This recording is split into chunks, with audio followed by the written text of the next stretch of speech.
વડોદરાની જેડકો ઓફિસ બહાર ફરી એકવાર વિરોધ પ્રદર્શન થયું। ન્યાયની માંગ સાથે અરજદારોએ આ વિરોધ પ્રદર્શન કર્યું। એક મહિનામાં ત્રીજી વાર વિરોધ કરી રહેલા અરજદારોનો વાલા દલડાનો આરોપ લગાવ્યો છે। અરજદારોનો આરોપ છે કે વિદ્યુત સહાયકમાં ઇલેક્ટ્રિક આસિસ્ટન્ટની ભરતીમાં ભરૂચ અને રાજકોટમાં 40% મેળવનાર અરજદારોને નોકરી આપવામાં આવી છે, પરંતુ મહેસાણા અને મધ્ય ગુજરાતના અનેક અરજદારોને 60%એ પણ નોકરી નથી મળી। 5500ની ભરતી સામે 2800 અરજદારોને નોકરી અપાઈ, ત્યારે ખાલી પડેલી જગ્યા પર નોકરી આપવાની અરજદારોની માંગ છે।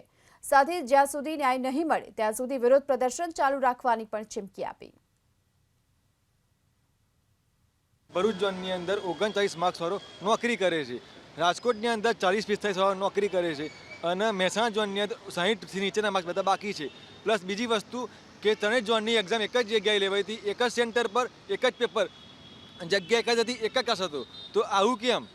મેરિટ સેમ બનવું જોઈએ, તો આવું કેમ અલગ અલગ બનાવ્યું લોકો બનાવ્યું? અમે એમ કહેવા માંગે છે એક્ઝામ ભેગી લીધી તો મેરિટ એમનું સેમ બનવું જોઈએ। પહેલી વખત આવેદન પત્ર આપ્યું, એનો અમને કોઈ સંતોષકારક જવાબ મળ્યો નથી।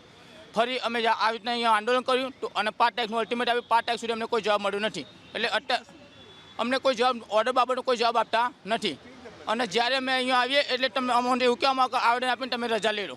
એટલે અમારે અહીંયા આવેદન આપવા માટે ઘરેથી પૈસા ના હોય તો ઘરે અનાજ વેચીને પૈસા લાવીને અહીંયા આવીને અમને આવેદન આપવાનું।